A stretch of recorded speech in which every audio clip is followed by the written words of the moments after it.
Tá. Zé, obrigado por participar aqui de mais um bate-papo. Esse é o quarto que eu estou fazendo desde que começou a Uhum. quarentena. O primeiro foi sobre a Itália, Certo. o que está acontecendo na Itália. O segundo foi Aham. sobre o tema chamado doenças negligenciadas, que é um tema que Uhum. tem muito na academia. O terceiro é sobre saúde mental, que foi o que saiu semana passada. E agora Uhum. eu pensei em fazer em questão da milícia e coronavírus, baseado naquele texto que você escreveu, brilhante, sobre como a milícia está se aproveitando É. desse momento. Então, Zé, obrigado por participar, viu? Obrigado a você, Augusto Perillo. A gente sempre está se encontrando, que a gente possa manter a nossa interlocução. Eu que agradeço a você. Claro. Zé, vamos começar pelo começo, né? Como que a gente caracteriza a milícia, né? Como que se caracteriza a milícia? Então, a milícia, ela tem elementos básicos dela. Primeiro, ela é composta por agentes de segurança do Estado, na sua grande maioria, mas também podem conter civis dentro desses grupos. Mas basicamente eles são compostos por esses atores, são agentes sociais, são agentes policiais do aparelho policial, são dentro do Estado, então não são um organismo paralelo ao Estado, eles são o próprio Estado, isso eu sempre vou falar. Eles atuam, a base deles, para mim, eles vieram dos grupos de extermínio, então eu tenho dito recentemente que a milícia nada mais é do que a fase miliciana dos grupos de extermínio. Como eu analiso o grupo de extermínio já há muito tempo, eu vou percebendo as linhas de continuidade. Então, quais são as grandes linhas de continuidade entre os grupos de extermínio e as milícias? Primeiro, eles são profissionais de provocar, na questão de provocar dano à vida de outras pessoas. São extremamente profissionais, eles são matadores, são assassinos, são profissionais em produzir dano sobre o corpo de outras pessoas. Então, isso é comum entre milícia e grupo de extermínio. Segundo, são agentes públicos de segurança, essa é a outra linha de continuidade forte. Terceiro, eles atuam com controle territorial de áreas. Você pode dizer até que milícia ela tem um controle mais apurado, mais forte, mas os grupos de extermínio também tinham esse controle. Quarto, eles cobram taxas de segurança, esse é um elemento comum. Os grupos de extermínio cobravam essas taxas de segurança e os milicianos continuam cobrando, sempre cobraram. E o quinto elemento, eles têm trajetórias políticas. Tanto os matadores de grupos de extermínio como os milicianos, eles se elegem, eles se tornam personalidades políticas. Então, eles têm trajetória político-eleitoral. Então, esses cinco elementos dão para mim a clara noção de que é uma continuidade. O que a milícia traz de diferenciação em relação aos grupos de extermínio é que elas vão abrir inúmeros negócios, diferentes negócios, num patamar muito superior aos grupos de extermínio. Isso é verdade, mas é a mesma base, só que eles agora ampliam a sua lógica de mercado. Eles vão monopolizar bens e serviços em áreas periféricas, em favelas, e também em áreas até não periféricas, áreas centrais também já tem hoje o efeito das milícias.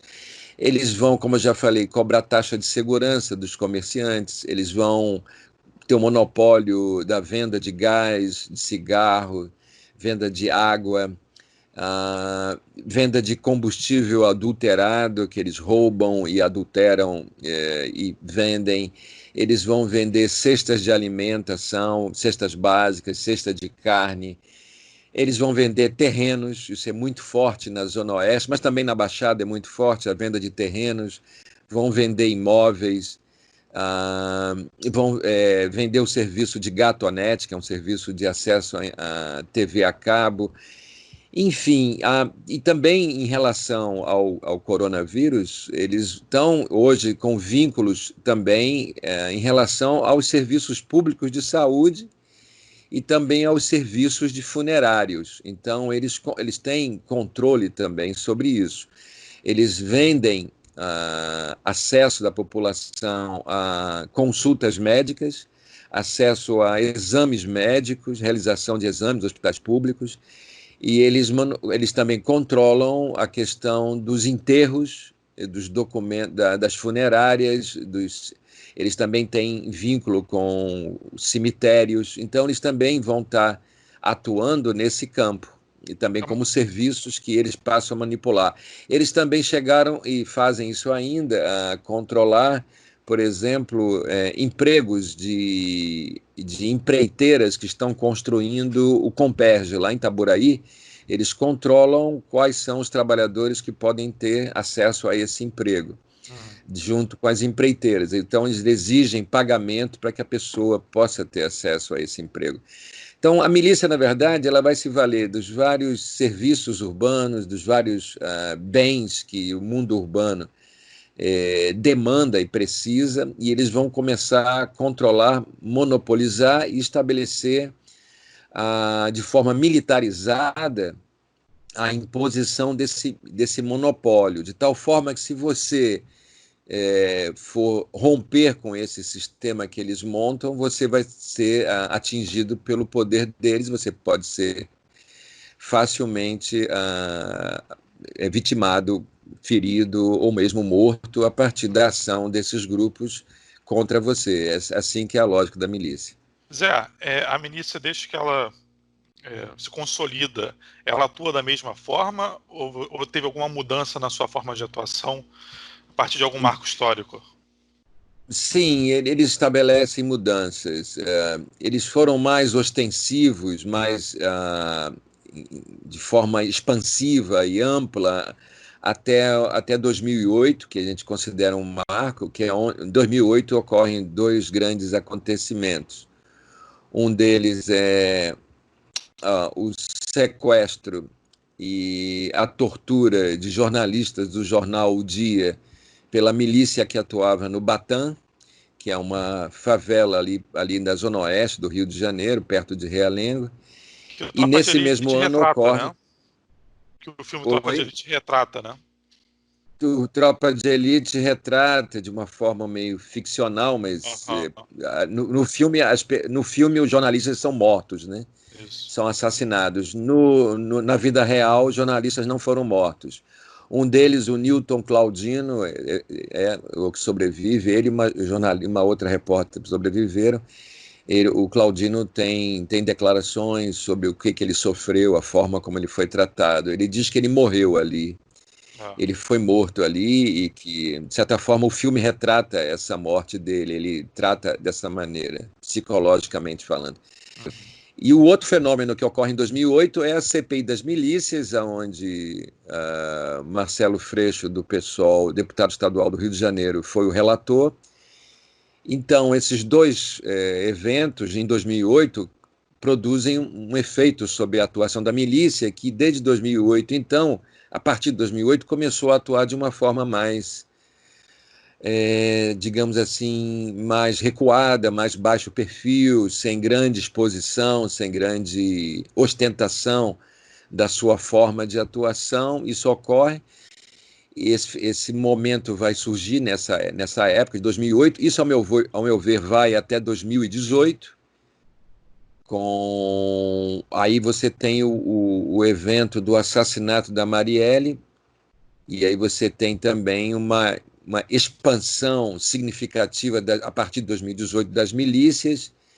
Você tem, em 2018, também a intervenção federal no Rio de Janeiro, que, de alguma forma, eu vejo como associada à expansão, e essa nova fase expansionista da milícia está associada a essa intervenção, já que a intervenção afeta muito mais os grupos ligados ao tráfico de drogas, as facções ligadas ao tráfico de drogas, do que efetivamente em relação à milícia.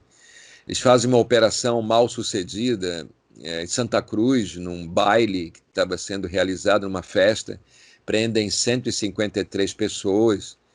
Desses, apenas 15, de fato, eram envolvidos com milícia, o restante não tinha, de fato, envolvimento. Foi uma operação meio para dar uma explicação para a sociedade, mas uma operação completamente mal sucedida. E aí, ao meu ver, esse ano de 2018, o assassinato da Marielle e essa expansão da milícia e a não atuação da intervenção federal no Rio de Janeiro permite a milícia se conceber como uma força muito maior. A meu ver, a conclusão disso nós temos na eleição, efetivamente, do atual presidente da República.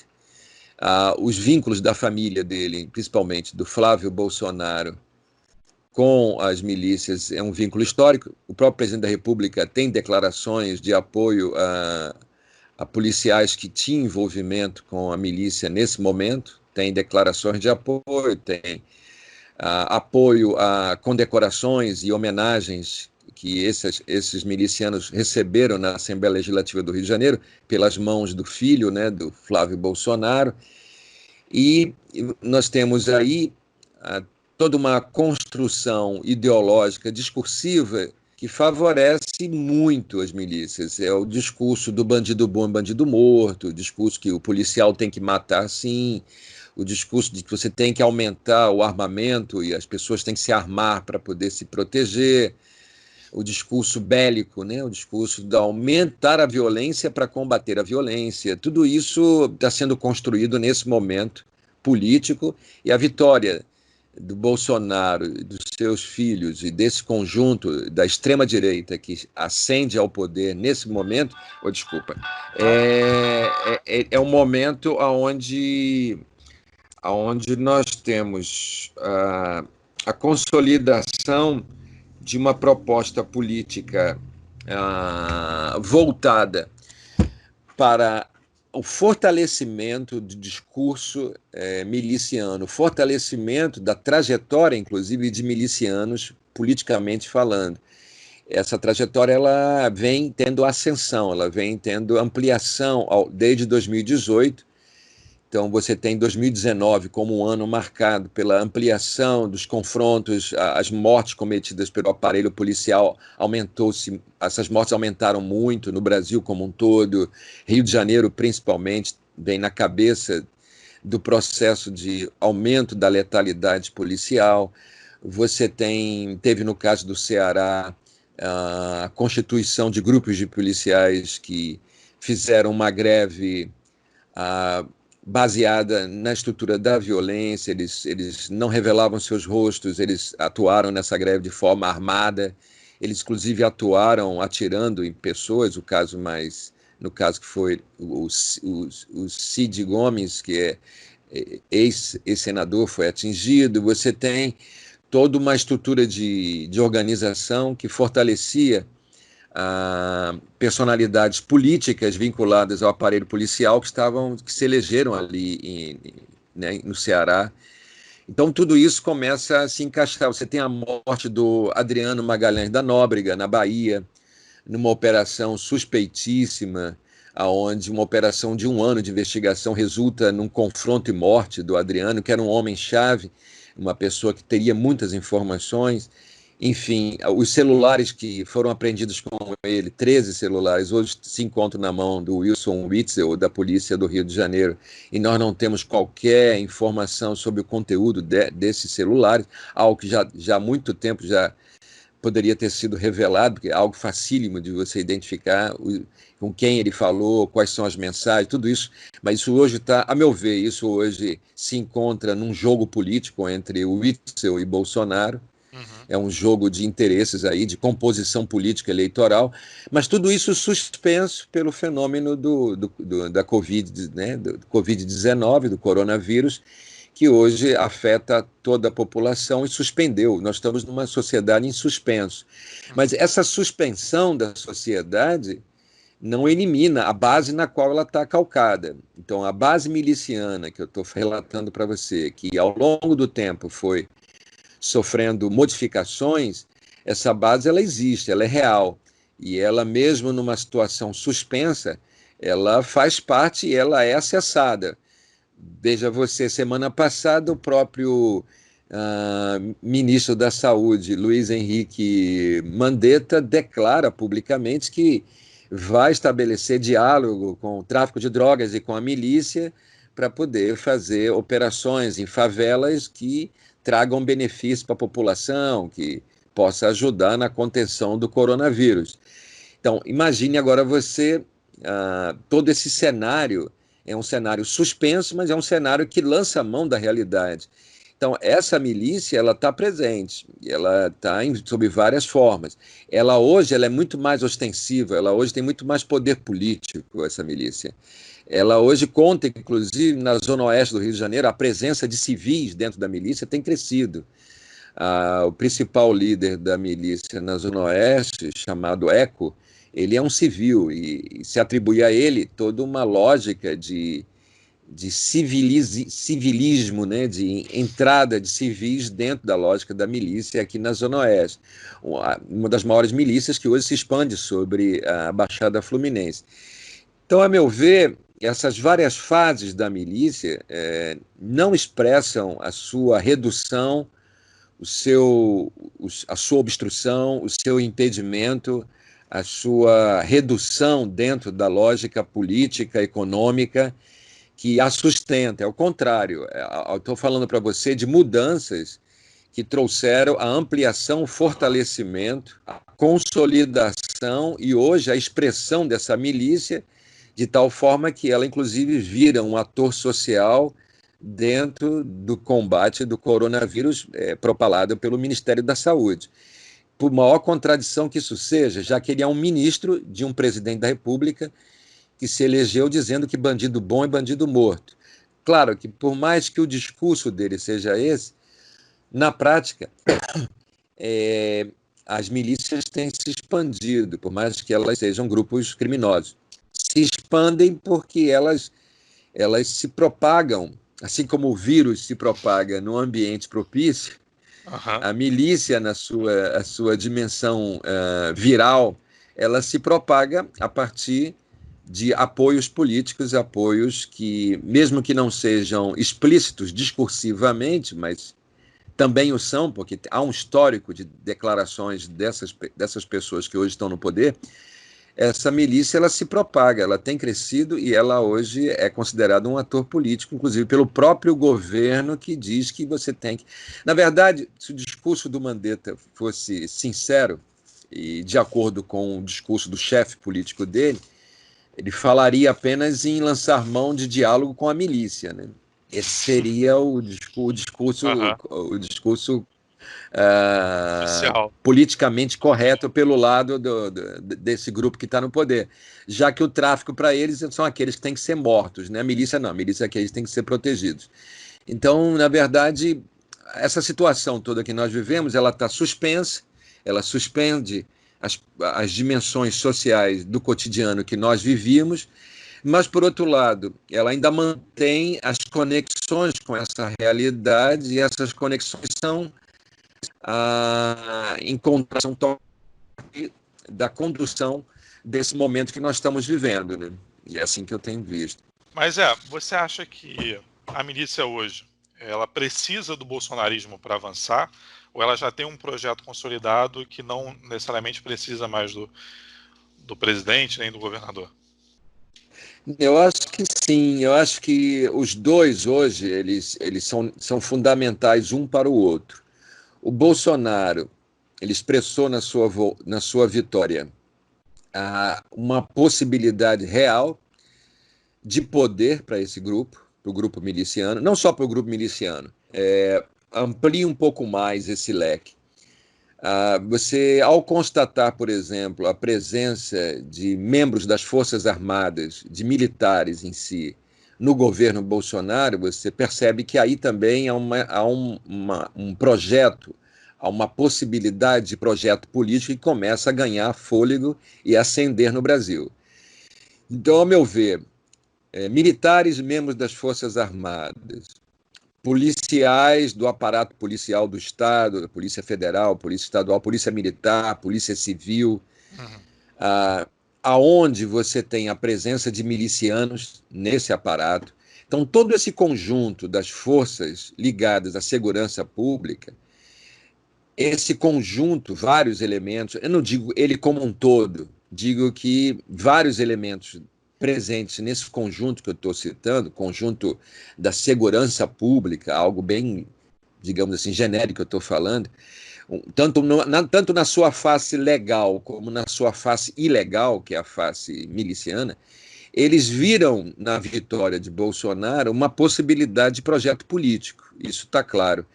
Eles, naquele momento, vários deles se projetaram também e se elegeram como deputados federais. Então, há um corpo, há um conjunto desses que viraram deputados federais. Há um conjunto que se beneficiou, se transformando em assessores, em funcionários, ocupando cargos nomeados pelo próprio Poder Federal. E há um conjunto que vê nessa vitória, nessa ascensão, nesse projeto que está em curso, que vem nisso, então, a sua possibilidade. E essa possibilidade está dada nesse ano, até agora, né? Está dada de que maneira? Está dada na questão das eleições municipais. Então, esse conjunto das forças de segurança pública que se vinculam ou que passam a apoiar o projeto político, discursivo, eleitoral, político da extrema-direita, representada por Bolsonaro e pelo conjunto dos partidos que o apoiam, esses setores veem agora nas eleições municipais a possibilidade deles mesmos agora se projetarem e crescerem. Só que isso também é importante para o governo federal. Nessas eleições municipais, você vai capilarizar essa estrutura de poder.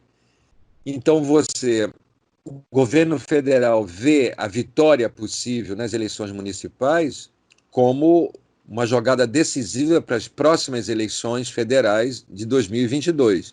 Uhum. Então, em 2020, você cria a base para 2022 se perpetuar na estrutura de poder. Então, ao meu ver, o bolsonarismo, a extrema-direita, que apoia o bolsonarismo. E aí você tem um leque também divergente, né? Você tem diferentes grupos dentro dessa extrema-direita, você tem linhas mais ideológicas, você tem linhas mais pragmáticas, você tem divergências internas, eles não se entendem, eles têm conflito entre eles. Você tem, por exemplo, os militares que vão conversar com Bolsonaro e obrigá-lo a aceitar o Mandetta, né, no Ministério da Saúde, porque vem que é importante mantê-lo e é importante não fortalecer o próprio discurso do presidente de que não se deve fazer quarentena. Então, você imagina, é um governo eivado de contradições essas que nós não sabemos nem como interpretar direito, porque parece que nem eles também sabem interpretar isso, eles vivem dessas contradições, eles alimentam essas contradições, eles se projetam nessas contradições. Esse caos instaurado favorece a própria condução do negócio deles, dos interesses políticos, econômicos e políticos que eles representam. Então, na verdade, é uma situação muito complexa que nem nós mesmos que fazemos análise sobre isso somos capazes, às vezes, de compreender, de entender o que está em jogo. Mas, na verdade, eles se projetam, eles conduzem, assim, dessa maneira, o debate político, o debate midiático, e eles se fortalecem, ao meu ver. Você poderia jogar num discurso muito, muito, muito comum de que falem bem ou falem mal, mas falem de mim, no sentido de que se eles se mantêm no foco do debate, eles se projetam, pode ser algo desse tipo, mas eu acho que é mais complexo do que isso. Eu vejo neles, nesse apoio mútuo entre bolsonaristas, extrema-direita, forças da estrutura de segurança pública, milicianos. Eu vejo esse conjunto todo, cada um deles operando seus interesses a partir de alianças locais, alianças pessoais, alianças em partidos políticos, cada um se fortalecendo. Para cada um deles, ao fortalecer o seu projeto e ao fortalecer o conjunto de setores sociais, políticos e econômicos que estão vinculados a eles, eles vão ter credenciais econômicas, políticas, culturais, midiáticas, em redes sociais, e cada um se fortalecendo nisso, eles compõem um campo cada vez mais forte, cada vez mais amplo, mesmo que eles tenham divergências, eles acabam, no finalmente, se aliando e estabelecendo um polo muito forte que se contrapõe ao outro polo, que seria, assim dito, um polo de esquerda, o polo que eles vão chamar de comunista, esquerdista, esquerdopata, petista, petralha, sei lá, eles usam várias expressões, mas eles vão classificar o outro lado, o outro bloco, e vão agir como bloco contra esse outro bloco. O outro bloco também, que seria de esquerda, petista, vermelhos, comunistas, petralha, sei lá o que for, esse outro bloco também tem um conjunto de divergências internas, que também é muito complexo você entender, analisar e interpretar, também tá aí, tem essa complexidade, mas enfim, isso simplificado acaba transformando, politicamente falando, num discurso ideológico fácil de ser trabalhado, manipulado, e aí você constitui dois grandes blocos, e tudo que acontece na história nossa atual, mesmo uma história suspensa por conta do vírus, tudo isso é filtrado e interpretado a partir desses dois grandes blocos. Então, o Olavo de Carvalho, por exemplo, vai dizer que o Mandetta está fazendo o mesmo que os governos petistas fizeram ao fazer acordo com o PCC ao longo do tempo. Então, ele vai interpretar alguém vinculado ao bolsonarismo, ao Bolsonaro, nomeado pelo Bolsonaro e mantido pelo Bolsonaro no Ministério da Saúde, é criticado como sendo alguém vinculado ao petismo. Oposição, né? Isso é uma crítica de dentro do próprio movimento bolsonarista. Então, você, hoje, cada palavra, cada movimento no tabuleiro, ela produz efeitos nesse conjunto como um todo, e nós ficamos tentando interpretar o que é tudo isso e tentando entender como que isso vai beneficiar um grupo ou outro, né? Eu achei interessante, Zé, Esse é o você cenário. falar da questão da militarização, porque ontem eu estava vendo a coletiva do Ministério da Saúde, e até os termos que eles usam para falar da saúde são termos militarizados. É o exército de enfermeiros e médicos, exterminar o coronavírus, o plano estratégico para... como a gente está militarizando tudo, né? Zé... Sim, eles usam uma expressão interessante, eu vi de uma amiga lá na Bahia, eles estão usando uma expressão chamada blitz de saúde, que seria... Blitz de saúde, eles estão... blitz de saúde, eles vão para as ruas, identificar os grupos nas ruas que estão produzindo aglomerações, criando risco, né? Então isso é uma expressão. Depois eles falaram também ela falou para mim de uma blitz de triagem. Você vai fazer testes rápidos para identificar o mais rápido possível quem são os que estão com coronavírus para poder fazer o isolamento e o tratamento adequado. Então, de fato, são expressões militarizadas. Isso ganha corpo. Isso ganha, de fato, tem ganhado expressão, tem ganhado corpo no Brasil. Você tem também os colégios militares agora em rápida expansão no Brasil. Caxias, né? Caxias. Zé, você é o autor do livro, deixa eu ver se dá para as pessoas verem aqui. Tem aqui, Os Barões do Extermínio, uma história de violência na Baixada Fluminense. Como que a gente poderia, se você fosse escrever uma nova edição, como que você acha que você vai atualizar a parte do Covid quando se trata da história da violência na Baixada Fluminense? Essa é uma excelente pergunta, muito boa pergunta. De fato, o Covid ele vem e o que ele mostra para nós é que nós não seremos mais os mesmos depois dele, né?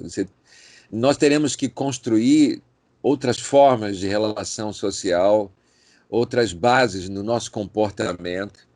Fico me perguntando, então, como que milícia, tráfico de drogas, grupos de extermínio, como tudo isso vai estar operando dentro desse cenário. Mas como esse cenário, ele é um cenário fortemente marcado pela dimensão política, que é essa que nós estávamos falando, né? Eu teria que escrever esse novo capítulo com um olhar muito preciso para essa questão de como esse atual governo de extrema-direita está atuando a partir das suas próprias contradições, o que é o discurso bolsonarista, do próprio Bolsonaro, o que é o discurso do Mandetta, e aí já tem uma variação, como que os grupos políticos estão se vinculando. Por exemplo, você vai olhar para o governo do Washington Reis, prefeito de Duque de Caxias, um homem que não tem atuado a favor do isolamento social, um homem que tem feito publicidade da atuação das igrejas evangélicas como que se delas viessem a resposta e a cura do mal, porque ele tem um vínculo eleitoral muito forte com esses grupos, ele quer agradar esses grupos. Do outro lado, uma rede de saúde que já está comprometida, que não tem mais UTIs. Do outro lado, ele compra um hospital municipal, uma casa de saúde privada, o Hospital São José, uma casa de saúde, um hospital privado, São José, foi comprado pelo governo do Washington Reis para colocar 100 leitos a favor da população. Isso não ocorreu até agora. Por outro lado, ele foi contaminado pelo coronavírus, está se tratando no melhor hospital do Rio de Janeiro, Zona Sul do Rio de Janeiro, enquanto que a população dele está morrendo, a população em Caxias está morrendo sem teste de coronavírus, sendo enterrado com um laudo de insuficiência respiratória. Ele está no melhor hospital da Zona Sul do Rio de Janeiro. Então, todas essas contradições, elas teriam que estar aparecendo em algo que pudesse ser falado sobre esse momento que nós estamos vivendo. Parece que o coronavírus, ele acentua todas as contradições e ele cria uma dinâmica própria no debate político. O debate que foi dado desde 2018, a partir da vitória da extrema-direita, hoje esse debate ele entra a partir de como você vai se comportar em relação ao coronavírus. Essa é a aposta que a extrema-direita faz. Quando o Bolsonaro fala que a economia tem que voltar, que tem que acabar o isolamento social, que é apenas uma gripezinha, ou que a economia não pode se render, que nós temos que ir para a rua e usar cloroquina, na verdade, atrás disso tem todo um projeto político, uma aposta política que ele está fazendo, e os vários grupos sociais e políticos da Baixada, eles estão se vinculando a esse discurso ou não. Alguns mais explicitamente, outros menos explicitamente. As contradições da saúde pública degradada da Baixada vêm à tona, ela não consegue dar conta, ela vai sofrer agora um impacto brutal do aumento dos casos, visto que não há isolamento, visto que o trabalho cultural, o trabalho político de controle disso tem sido muito débil, muito frágil na Baixada como um todo. Os interesses dos grupos sociais, como grupos evangélicos, grupos de milicianos. A milícia quer o povo na rua, porque a milícia quer o comerciante mantendo seus negócios, porque ele cobra taxa e porque a própria milícia é um comerciante. É curioso, né? Como que o Bolsonaro e a milícia querem a mesma coisa, né? Querem a mesma coisa, exatamente. Mesmo que a milícia ganhe com a morte, né? Que foi o texto que eu fiz mostrando que a funerária, o serviço público da saúde pública degradado, tudo isso favorece também a milícia, mas isso é mínimo. O macro da milícia é o comércio, são os negócios que eles têm, é vender os imóveis, os terrenos dele, vender as casas que eles querem vender gás, todo o mercado dele está parado, está prejudicado. Então, eles querem cobrar, eles querem obter ganho, eles estão perdendo, eles querem que isso volte a funcionar. Então, na verdade, nós temos que fazer toda uma reflexão de quais os grupos que estão presentes no político da Baixada, quais os grupos que controlam a Baixada, controlam a Baixada, que estão fazendo de coronavírus. E aí, com certeza, quem tem o controle militarizado mais forte é a milícia, são os grupos de extermínio. Ô Zé, a internet deu uma travada. Não tem. Tá. A internet deu uma travada. Você falou quais são as forças políticas da Baixada que compõem, e aí travou. Então, nós temos que olhar para essas forças políticas na Baixada que compõem os diferentes campos que estão colocados na Baixada e ver como que eles estão atuando. Os grupos que têm mais força de controle militarizado territorial, esses grupos são ligados aos grupos de extermínio e à milícia e aos grupos políticos vinculados a eles. A meu ver, eles têm uma vantagem na Baixada, porque eles têm um controle territorial. A esses grupos se aproximam muito os grupos de evangélicos, que tentam manter a sua atuação territorial também, e eles têm essa atuação territorial, popular, muito popular. Então, esses são dois grupos que estão muito bem ainda fortalecidos dentro do coronavírus, apesar deles enfrentarem as situações de sofrimento, de dor e de morte dentro dessas comunidades. E aí começa a trazer as contradições para eles próprios nesse momento. Os grupos mais da esquerda, eles têm uma atuação hoje mais no campo de movimentos de ajuda humanitária, de alimentação, de medicamento, de material de limpeza para grupos em comunidades empobrecidas. Isso está ocorrendo, mas comparado à capilaridade das igrejas evangélicas é muito pequeno. As igrejas evangélicas têm uma dimensão muito mais ampla, muito mais fortalecida dentro dessas comunidades populares. Então, falar hoje na Baixada, a partir do coronavírus, é mostrar como que o coronavírus vai trazer um novo campo de disputa, um novo campo social, novas relações dentro desse campo, a quem o coronavírus vai prejudicar em termos de sofrimento, dor e morte, a quem o coronavírus vai favorecer no campo de atuação, de proteção das comunidades empobrecidas, e quais os grupos políticos que estão vinculados nessa atuação. Tanto a extrema-direita como a esquerda, ela pode estar se beneficiando ou não, dependendo agora da condução que vai ocorrer em cada localidade dessa. Então, há um detalhamento que a gente precisaria ter para acompanhar, para perceber. No campo mais macro político, as contradições do próprio governo Bolsonaro, de um lado Bolsonaro, do outro lado Mandetta, ela se expressa no campo social. Então, essa contradição interna, ela ao meu ver, ela é favorável ao próprio projeto político da extrema-direita, porque ela introduz com o Mandetta uma variável científica, uma variável técnica, uma variável de comportamento humanitário, de proteção aos grupos mais fragilizados, que não é previsto pelo discurso presidencial, mas é aceito. Ela é acolhida e é aceita e é tolerada pelo presidente. E ela vem fazendo frutos, ela vem até agora fazendo frutos que são elogiados pela sociedade como um todo. Eu não sei daqui para frente como será esse fruto, mas até esse momento o Mandetta, inclusive membros da esquerda, acabam fazendo discurso favorável à manutenção do Mandetta e à não retirada dele. Por incrível que pareça, esse jogo político está ocorrendo. Então, tudo vai ganhando tonalidades e detalhamentos a partir desse conjunto político em movimentação em função do coronavírus e do comportamento de cada grupo nesse cenário.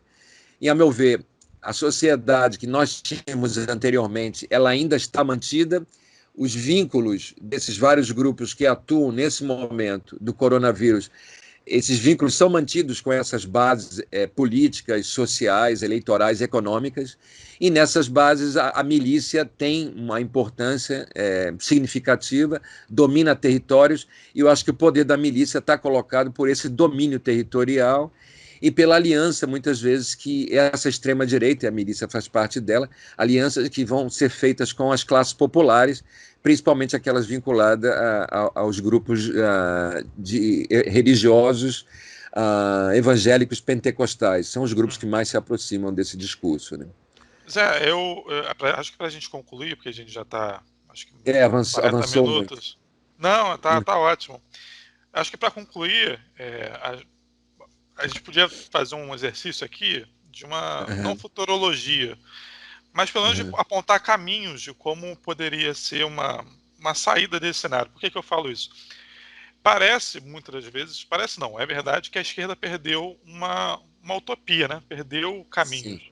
A gente fica numa discussão muito de eleitoral, ou como você próprio citou, fica Mandetta, isso parece que nosso norte de uma outra sociedade, que é o que se constitui a esquerda, foi embora, acabou. Parece que a gente quer manter alguma coisa do passado, né?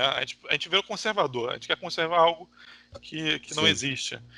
E aí eu queria perguntar para você, para a gente fazer esse exercício de quais são as saídas para esse cenário, que todos os cenários, todos, Zé, acho que é unânime, apontam um cenário catastrófico pós-Covid. Né? A direita vai avançar, tal. Como que a gente poderia diminuir esse impacto? Eu acho que a gente vem de um movimento dentro da própria esquerda muito fragilizado pela ausência de um debate mais amplo, nacional, político, de projeto político de nação, de grandes questões que hoje afetam a nossa sociedade. Eu acho que a própria esquerda ela foi colonizada. Isso já vem desde os governos petistas e o resto da esquerda acaba seguindo nessa lógica. A gente está muito preso, prisioneiro de um debate muito eleitoreiro, muito eleitoral, muito focado na urna, de como conquistar votos. E, em nome disso, a gente vai se tornando refém de discursos, de práticas e de modelos ainda muito calcados nessa, digamos assim, entre aspas, num pragmatismo eleitoreiro tucu, imediato, extremamente danoso para nós. Nós não conseguimos avançar em outras grandes reflexões. Então, nem no campo econômico, nem no campo político, nem no campo social nós conseguimos. Se hoje a sociedade vai enfrentar uma tragédia humanitária, que eu acho que também concordo com você, nós não temos leitos de UTI, nós não temos saúde pública estruturada, nós não temos testes suficientes de coronavírus, não estamos testando as pessoas, nós não sabemos, inclusive, aonde estão os grupos que estão crescendo. A Baixada já está com foco em expansão há muito tempo, eu tenho falado nisso. Perdi um amigo em Duque de Caxias, dado como insuficiência respiratória, sem laudo para coronavírus, sem teste, e isso são muitas pessoas que estão acontecendo isso. Então, isso pode estar se propagando e nós não temos noção. Me parece que nós estamos expressando apenas 10% da realidade do que está acontecendo. Eu escutei falar ontem então, 300 mil infectados hoje no Brasil. Hoje no Brasil, né? Pois é. Isso são dados que a gente nem... Isso são modelagens matemáticas que estudiosos já estão fazendo isso, e eu tenho acompanhado também isso. Só que nós não temos ação para isso. A esquerda, ao não fazer o debate, ao ficar ainda no fica-mandeta, ou se comportando pelo debate da extrema-direita, que é ela que coloniza hoje o debate público, ou pelo Mandetta, ou pelo Bolsonaro, ou pelos militares que obrigam o Bolsonaro a manter o Mandetta, ou seja lá quem for, eles hoje é que mantêm à frente do debate político, do debate cultural, da mídia como um todo. Nós apenas somos coadjuvantes nesse cenário, nós como esquerda. Nós teríamos que estar trazendo para um campo de debate que sociedade é essa sob a qual o coronavírus vai se instaurar. Ele se instaurou, ele se inseriu, ele contamina. Que tipo de sociedade? O coronavírus ele viraria uma lupa. Você, a partir dessa lupa, como eu fiz aqui com você hoje, você olharia para a milícia, olharia para a estrutura de segurança pública, olharia para a estrutura social e política de uma cidade como a cidade da Baixada. Você, com essa lupa, você mostraria quem são os que estão sofrendo, como que eles estão sobrevivendo, por que eles não acreditam em isolamento social. Nós falamos sobre isso. Por que os jovens estão indo para as praças públicas jogar futebol? Por que pessoas estão fazendo corrida na rua? Eu soube em Campo Grande, por exemplo, tem uma rua lá, a Rua do Batalhão em Campo Grande, a rua onde tem um batalhão da Polícia Militar, é uma rua onde as pessoas fazem corridas diárias ali, como lazer ou como exercício físico, e as pessoas não têm informação de que situação estão vivendo.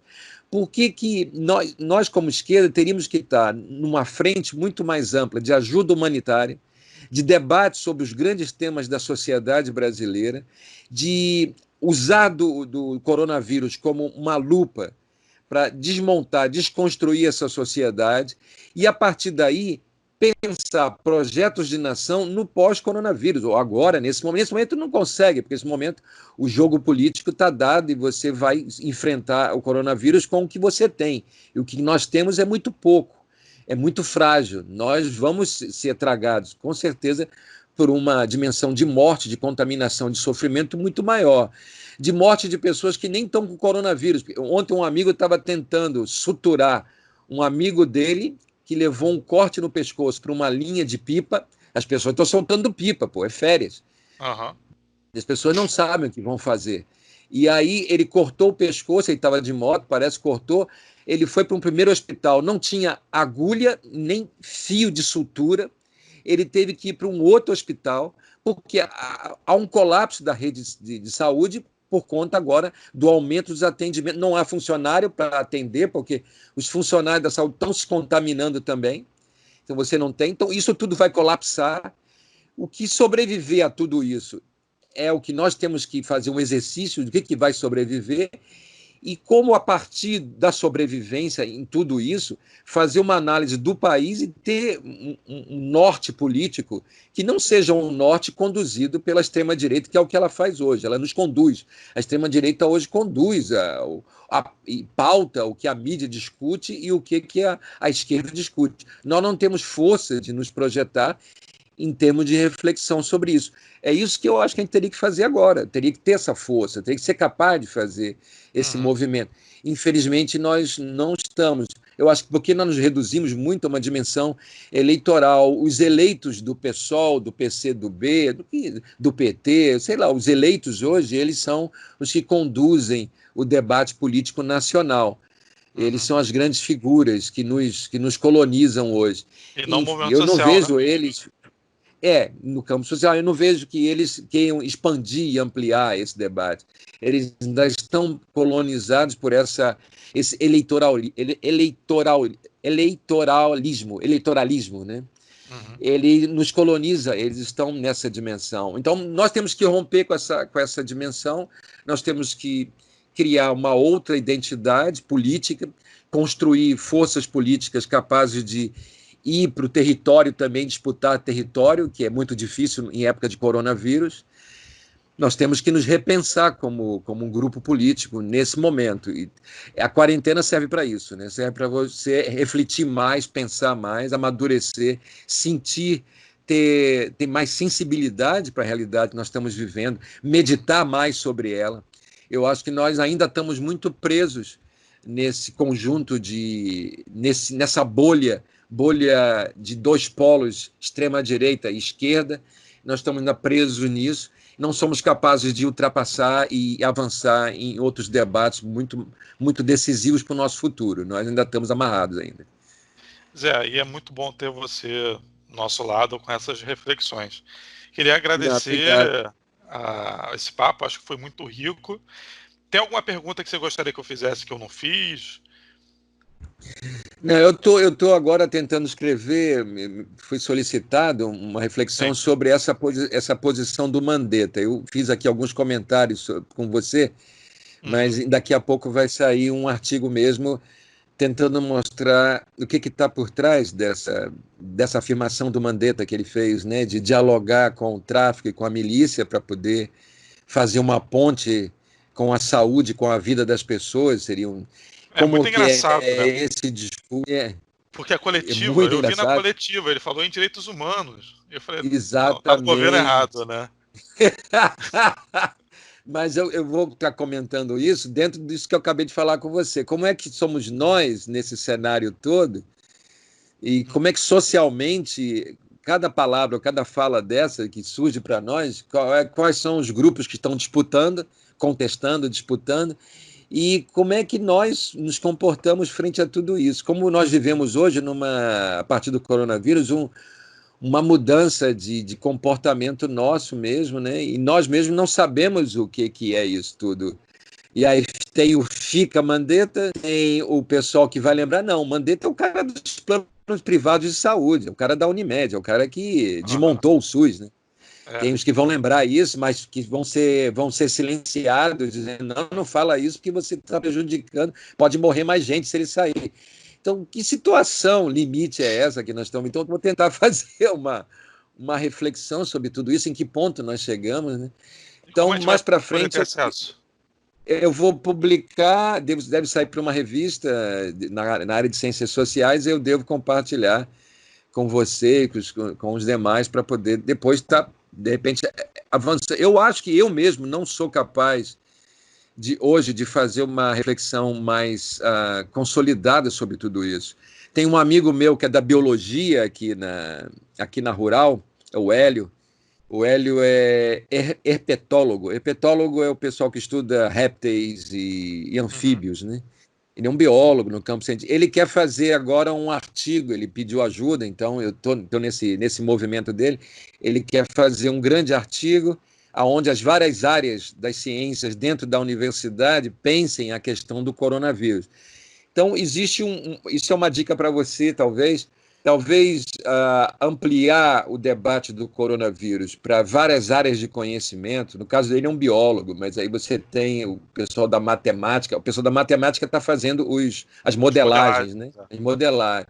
Você pode ampliar para o pessoal da física, pessoal do serviço social, pessoal que é das humanas, né? Pessoal da economia, da ciência política. Então, existe uma complexidade tão grande que o coronavírus traz que ele está impondo para nós um olhar mais transdisciplinar, que nós não temos, nós não somos capazes de fazer. Eu sou um cientista social, eu fui pró-reitor de extensão na Rural, eu fazia muito esse discurso, nós temos que fazer projetos multidisciplinares, interdisciplinares e, no mais avançado, transdisciplinares. E aí, a transdisciplinaridade me levaria, como sociólogo, a trabalhar conceitos e teorias do campo da biologia, ou do campo da matemática, ou do campo da física, e construir, então, uma interpretação sociológica a partir desse diálogo. Sim. É algo muito mais complexo, nós não somos capazes de fazer isso hoje, estamos muito débeis nisso, né? Então, eu acho que é uma dica, né? Se nós pudéssemos ser capazes de avançar para que nós mesmo, como esquerda, no campo social e político, saíssemos também de um gueto muito particular nosso e começássemos a ampliar o nosso conhecimento e o nosso diálogo e produzir outras formas de informação que pudesse também ajudar as pessoas e consolidar um campo crítico, né? Dentro desse cenário tão confuso, tão pandêmico, tão pandemônico que nós estamos vivendo, né? Assim. Sem dúvida. Fundamental mesmo, Zé. Quem quiser te achar tem a página, né? Zé Cláudio Souza Alves. E, Zé, brigadão, tá? Obrigadão a você, Augusto, e obrigado aos seus ouvintes e espectadores também.